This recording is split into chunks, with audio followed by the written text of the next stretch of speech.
Benvenuti ad una nuova puntata di GCN Italia. Questo video è per gli amanti della tecnologia, per i grammomaniaci, perché Adam Hansen è sì un ciclista professionista, ma è anche tanto altro. Un programmatore, una persona a cui piace fare le cose da sé, un ex triatleta.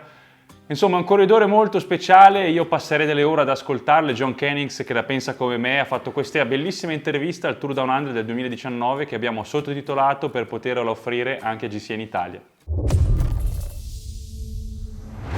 Right, tech lovers, we're lucky today because we're joined by Adam Hansen of Lotto Soudal, and well, he's a guy who I've not stalked specifically, but I've been really interested in his career, particularly because he's an absolute tech lover, and well, a big thanks to him because, well, you're about to get ready to go on the team presentation here at the Tour Down Under, aren't you? So I don't want to keep you too long, but I do in a way because I want to pick your brains about so many things. So I've got a few questions here, but firstly, what's your background in cycling for everybody watching?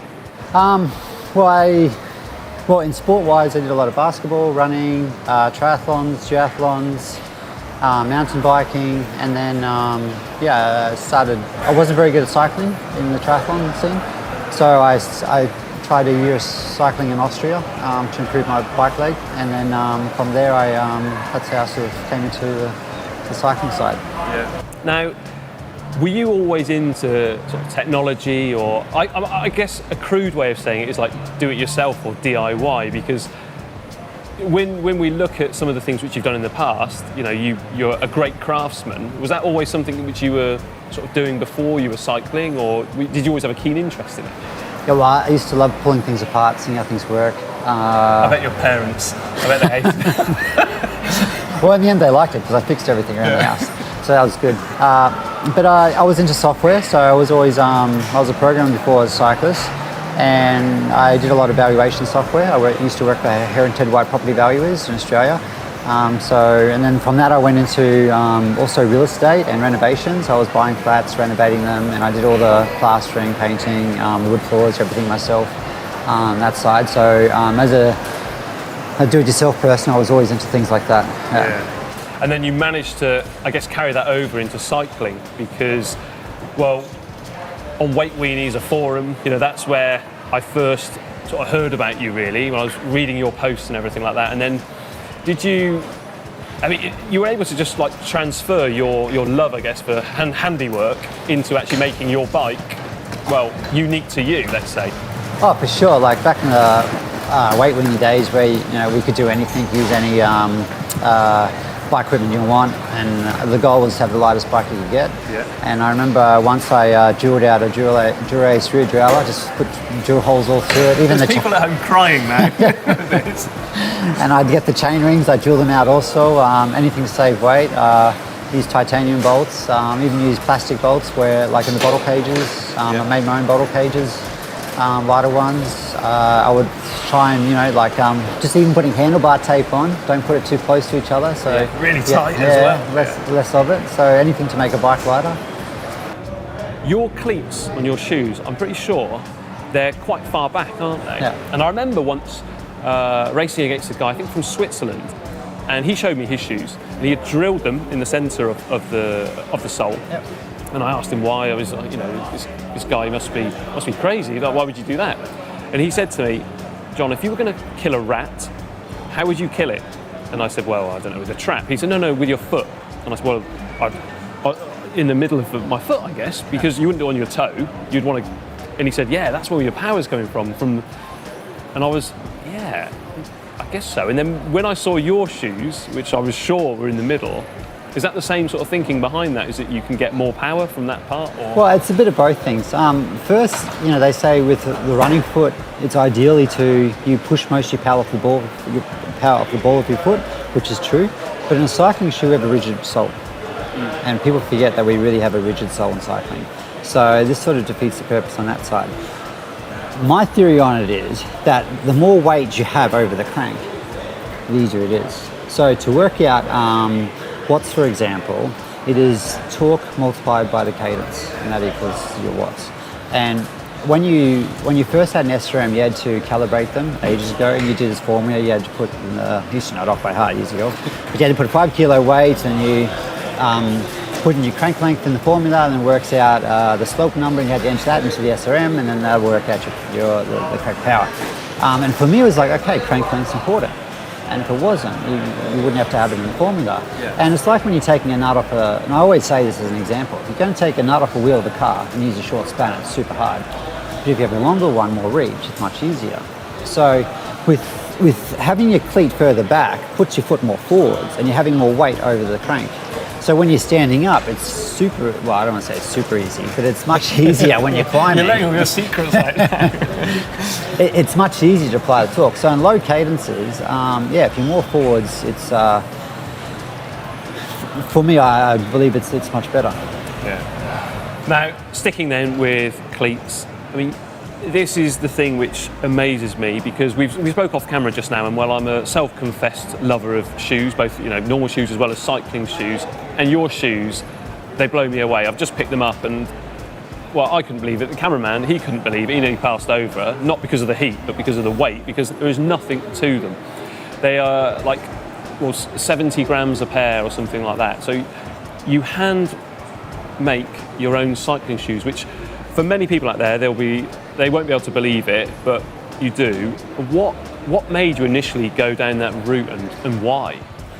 Well, this goes back to the weight weenie days where I always wanted to have a light bike. And I always wanted to have super light shoes. And at the time I was riding DMT shoes, and they had the 3 Velcro straps, and this was really good. And then as shoes progressed, they started having a ratchet system. And I couldn't have the ratchet system because I have a bone sticking out of my foot here. Right. And that's where the ratchet system used to be. So I used to get pain. So it always had to be on the Velcro 3 straps. And that's top models sort of died off, and then I sort of ran out of options what type of shoes I had. And I really like the DMTs because they were DMT radial, I think. Yeah, I like them. I like really simple shoes. Yeah. But anyway, sorry. But what people also you could notice is I used to gut them. I used to take, because there was a few layers on the inside, I used to take all the layers on the inside. All that, like very soft padding. So I'd take all that out, and then with the sole I'd change the insole also, and I think I lost maybe 40 or 50 grams just from the inside of the shoe, and you couldn't tell it. And I used to, when I pulled the straps over, anything that wasn't on the Velcro, I'd cut the straps short and everything to make them lighter, and I always just wanted a light shoe. And then they stopped producing them, so I sort of ran out of options then. And I thought, okay, well, make my own shoes, why not? This is the moment where I'm just like, how do you even begin to start with the shoe? Like, well, it definitely was not easy. It took me, I think, 3 years, and I'm not going to say 3 solid years. It was like, okay, I'll give it a go, it can't be so hard. And it was a lot of research and a lot of trial and error, and the idea was just to make the sole and get someone else to make the top. So, and the other things I had inner soles, and my inner soles were 120 grams each, so they're super heavy, just for the inner soles. Was that like orthotic ones? Yeah. And so my idea was, okay, I'm going to make my soles based off my inner soles, so then I don't need them, and I save 120 grams there, and I just make the top. So I get someone else to make the top in fabric. And so I made a mold of my foot in my inner soles, so the shape of my foot is directly in the position it should be in by the orthotics. And then from that I use this wax over the top, because when you use epoxy with plaster, it gets absorbed, and then you need a separator, so it's like a release agent, this special wax that I use. And then I had, as you call it, like a plug of your foot. And then I made basically some flanges around it to make a mold from that. And I made the sole of a shoe. And I went to someone to make the top, and they took way too long to do this. So I thought, okay, it can't be so difficult to make the top also. And the problem with carbon fiber is it's super stiff, and it's the epoxy. So I tested with different agents of resin, and I could make the epoxy more flexible. So the top layer of my shoe, if you have a look, you actually see it here where there's a join here. And this part of the shoe here is actually flexible. So that's flexible. It's actually really flexible. And the sole is, as you feel here, as hard as it's very stiff. There's no movement in there, is there? And the way I got my shoes so light, and if you look at a few examples like the Bont shoe, it's called the bathtub design. Yeah. Right, so the side walls create the stiffness. So if you have a look here, I have this defined line here, and my sole goes all the way up there and goes around. So my sole actually goes over the top of my foot. Yeah. And that's where I get the extra stiffness. So by adding extra layers of carbon here, I can reduce the layers here. And you see the line here that comes through here. Yeah. So all the carbon is on the outside of the shoe. And then here, there's almost nothing. And you can actually push in there, like in a bike frame. You know, when you push some top shoes. You don't need stiffness there, and you don't need stiffness there. And all the stiffness is through the side. So that's how I get the stiffness and remaining it so light at the same time. So the top part uses different type of epoxy to the bottom part, and that's the flexible one. This is the non-flexible one. And the other way is to make it lighter. I don't have the metal bolts.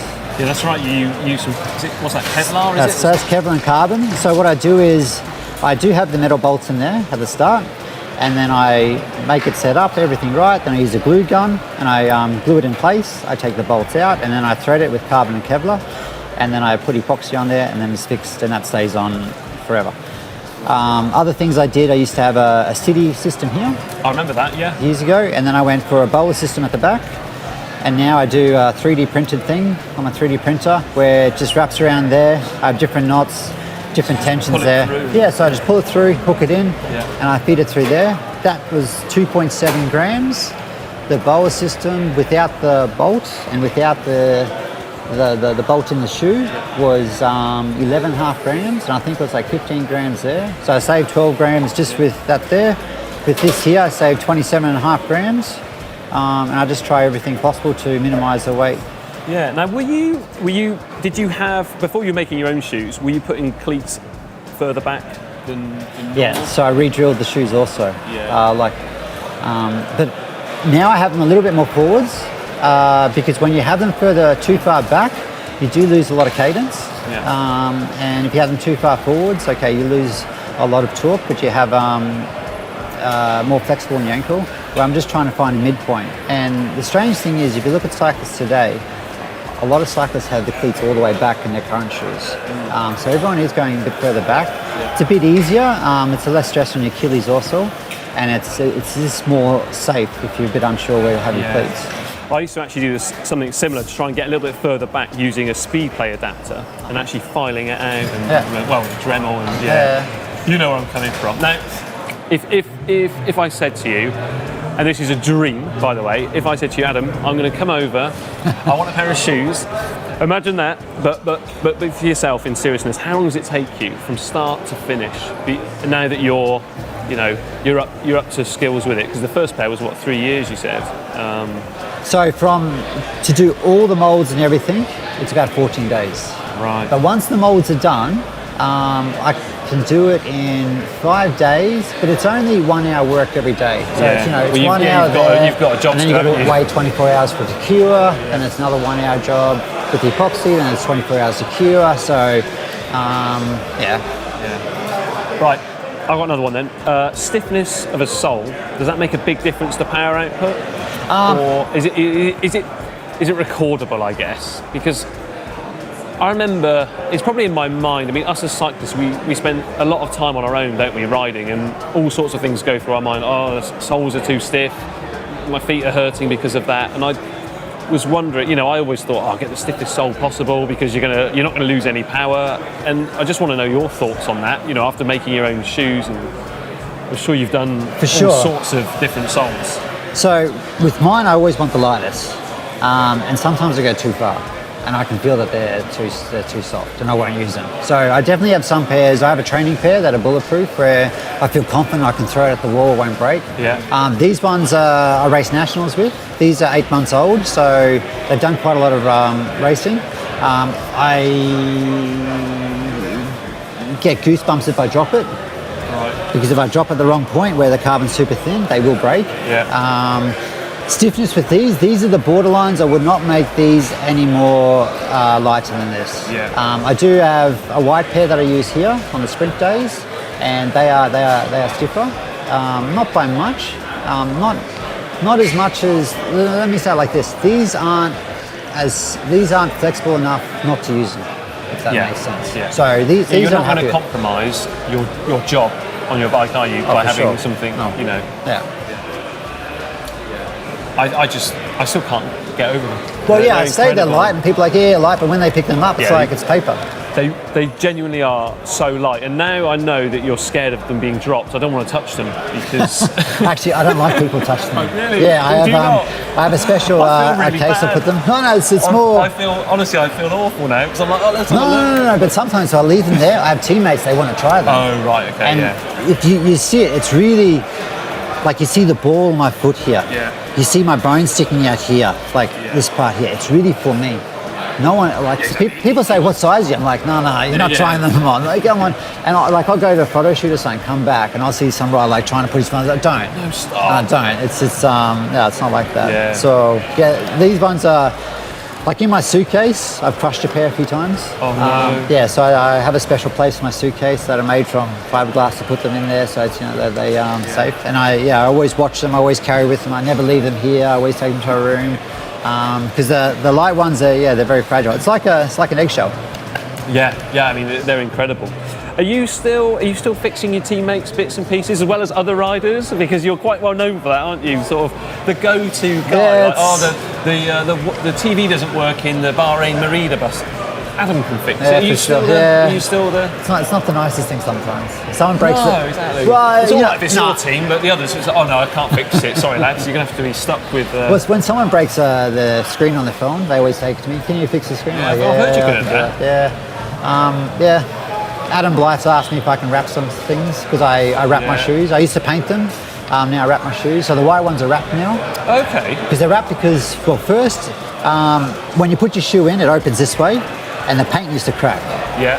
So, and that used to always annoy me. So I use car wrap. So all my shoes that you see that are white, I just wrap them. And Adam heard I had some wrap. He goes, Of course he did. How much wrap you got? Can you make my shoes more white? I'm like, I might get in trouble for this. All he cares about. Yeah, so I did some wrapping on his shoes. If something goes wrong, or they can't work out installing some application, or the computer has a problem, I get the knock on the door. And, is the office open? Yes, the office is open. It's 3 a.m. Come on. Brilliant. Adam, thank you so much for your time. I'm aware that there's riders milling around behind us. When we started in here, it was quite empty, and now there's all sorts of people gathering around, ruining our beautiful shot. But no, thank you so much. It's been absolutely brilliant, and I can't wait for us to sit down again and chat because it's always insightful, and I learn so much, and it just makes me want to pester you more and more and more about technical stuff. Spero che questa puntata vi sia piaciuta. Se siete amanti della tecnica, come me, sicuramente vi è piaciuta perché Adam Hansen è strepitoso. Mi raccomando, mettete un bel like, commentate scrivendo quello che vorreste chiedere ad Adam Hansen se ve lo trovaste davanti di persona, oppure magari potremmo chiederglielo noi la prima volta che lo incontreremo alle corse. Condividete questo video con i vostri amici, iscrivetevi al canale se non l'avete ancora fatto e seguiteci sulle nostre pagine social. Arrivederci alla prossima puntata.